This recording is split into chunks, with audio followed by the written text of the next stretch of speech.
Hiya, it's Amanda here from Lolli Lulu Crafts, and today I have some more Christmas cards for you, and we're going to be bulk making, and you could probably do this as many times as you want, but I'm just doing it in a set of 6, but it would be really easy to make loads of these all in one go.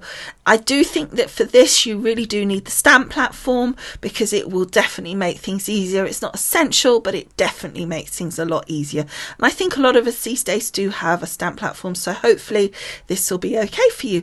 So I'm using some stamps from Stampin' Up, but you can use anything you've got in your stash.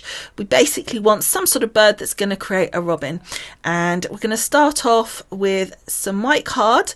These are A6, but again, just choose a size that suits you. It's really about the idea of the design rather than the specifics. So if you want to go square or a different size, if you're in America, obviously the sizing's slightly different. So all I'm doing here, when you're bulk making, it's often easier to do things one task at a time. So in this instance, I'm taking the cards, that number that I want, which is 6. I'm folding them and creasing them with my bone folder to create the 6 cards ready to go. And as you can see, there they are. And then I'm putting my first card in position and putting the little branch where I want it to be. Now, it often sticks with these stamp platforms on the first kind of when you first put it on, because there's no ink, so don't worry about that. If it moves, just stuff your card back into the corner. As always, I am going to put what the product color, the colors are of the inks and the products used on the screen for you, so you can see exactly what we're doing. So literally there, I'm just stamping my little branch, and then I'm going to take the next card and I'm going to put that one into the corner. And this is why I say it's really helpful having the stamp platform, because I don't need to worry about moving the stamp, because the stamp is going to be in the right place the whole time, as long as I constantly put that card into the corner. Then it's always going to stamp in the correct position. So you could literally keep going. You could do 20 or 30 of these cards if you liked a design that you came up with, and it would be really simple to repeat that, especially if you went for quite a simplistic design. And the beauty again of doing stamping is that it's flat, and obviously at Christmas we want things to look great, but we want them as slim as possible, and obviously sizing according to your country's sizing for the best for postage wise as well. So I know that in America some of the postage sizing is a bit different to over here. A6 over here would be fine. It would be just a standard stamp. You could easily, it's not the most expensive ones where you've got loads of layers or it's a funny size or whatever. So that's why I picked A6. Now you can see there it got all stuck. Now part of the problem is that I lost one of the magnets, and I just had some little baby magnets that I had that I'm using on the stamp platform. So I've got one of my strong magnets that came with it and one that's not quite so strong, so it sometimes lifts up because it hasn't quite got the strength to hold it down. But it's fine, long as we have it in the corner and pop it down, it will be fine. The other thing I want to say is, you notice I'm not really pressing hard, but what I am doing is allowing some time for the ink just to sink into the cardstock. You don't want to instantly just put it down, give it a press and put it up. If you just leave it down for a few seconds as you're pressing, the ink kind of absorbs into the cardstock and you get a nicer finish. But again, also with a lot of these things like leaves and the birds and everything, it doesn't matter if it's not perfect, because as you can see here, it looks a bit patchy. 2 things: one, as it dries it will even out anyway, and 2, the colors will obviously soften, but also it will look okay with the different shading in there with the patches. That's what leaves and twigs and all sorts look like. Now what I'm doing here is we've got little legs for our bird here in that set, so I'm just positioning them by using my bird to help me just make sure that it's in the right place once I actually put the bird on the legs, as it were. But you've got to start off obviously with the little legs. So I'm doing a nice orange for that, because why not? And I don't know if they've got orange legs for robins. I have no idea. I suspect they've got more brown legs, but it looks good. It's possibly could have gone a bit lower, but I'm not going to fiddle around changing it. It's perfectly fine for what I want. Now, what I've done here now is not shown you every single one. Say, like with the branches, I just quickly went through all 6 with you just so you could see how I was moving forward, and I did a couple with the leaves. But now with the legs on the bird, I'm assuming you know that I'm just going to keep going as I showed you how I keep changing the card over and putting a new one in. So I'm not going to show you every single one because frankly that would just be boring to watch. So I'm just positioning the bird. You want to make sure that he's touching the legs because otherwise it would look really weird, but you don't want it so much touching that it kind of overlaps it to the point of being silly. So it's kind of just making sure it's positioned correctly, and also the angle of the bird. I realized I needed to fiddle around with that a little bit, so I sort of popped him slightly more pointing upwards and so sort of slightly more backwards, because by the time you sort of positioned it, it looked just that little bit better like that. And again, you could see there, it looks like I'm stamping the same one. This is actually a new one, but you can see here I'm not really pressing down. I'm just putting a little bit of pressure in the middle there because the middle tends to not stamp quite as well because it's a bigger piece. So I'm just putting a little pressure in the middle, but mostly what I'm doing is what I said, is I'm allowing the ink just to absorb into the actual paper, and that is just time. And now we're putting on his little wing, so I'm going for something just a little bit darker on the wing. You could actually you could stamp this with the same color, but because the wing in my instance is I'm putting the wing so it's going off the edge of the bird, it would look different. You would get 2 tones.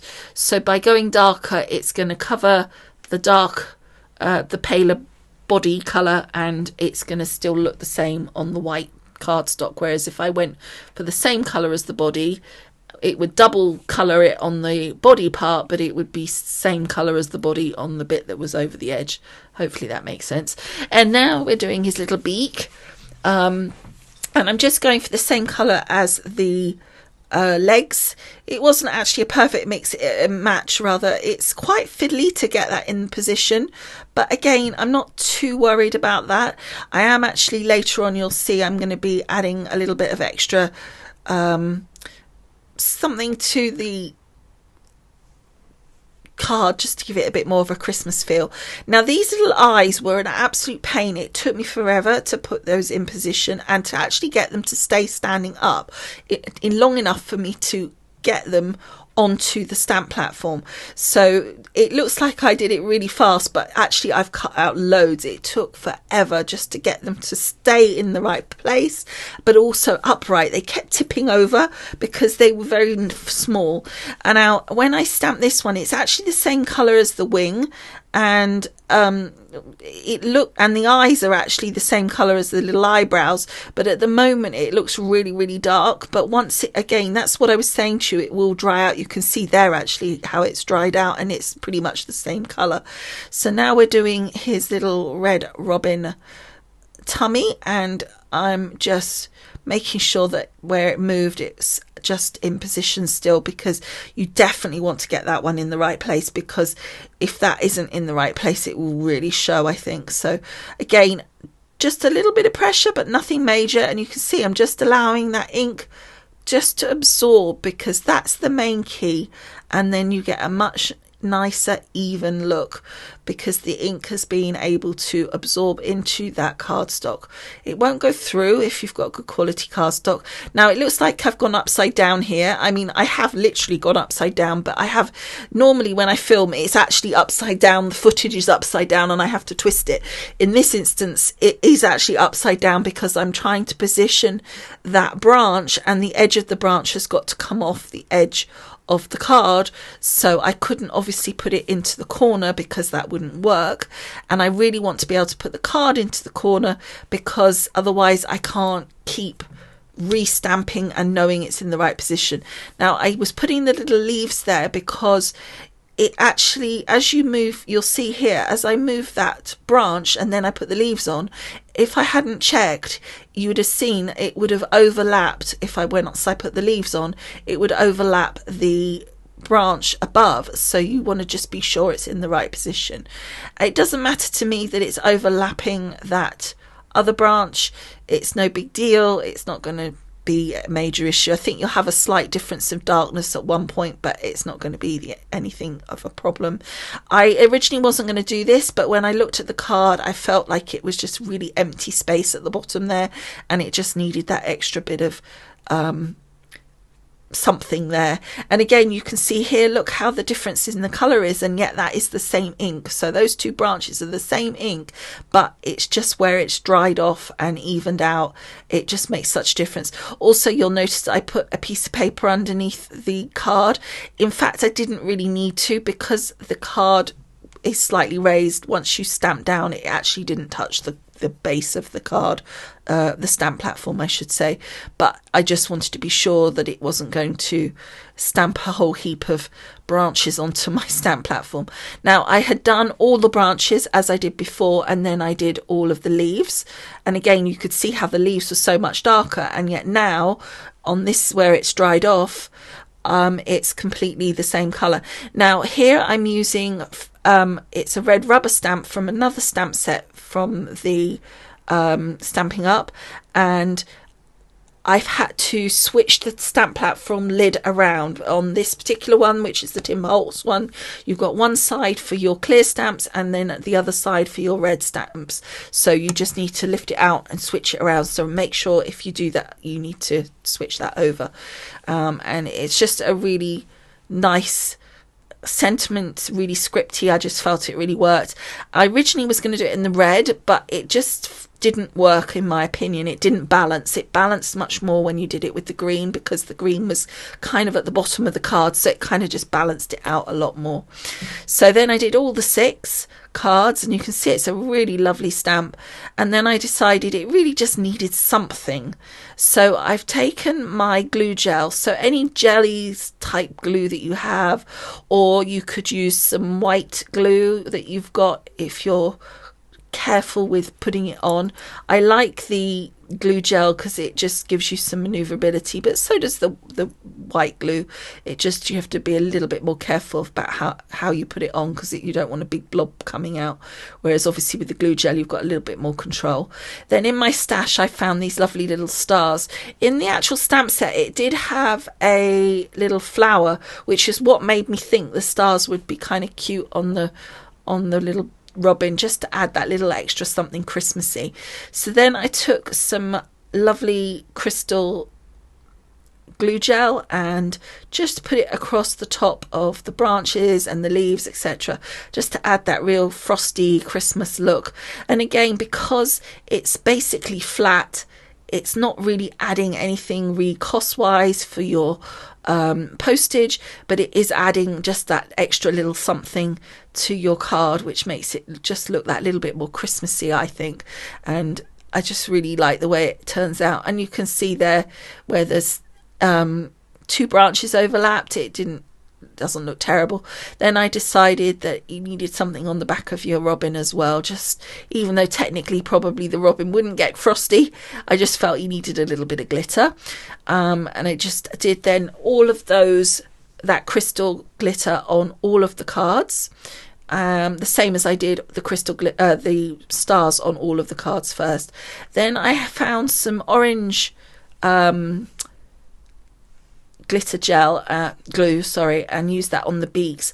I found this kind of reddy pink glitter gel that I tried a little bit on the red. I had a scrap piece that I'd been trying the colours beforehand to see what worked together, and I put it on top and it just made the red go really pink, so I didn't really like it, and I didn't have a proper red, so I decided just to go back to the crystal and do that across all 6 of the little red robin redbreasts part of him.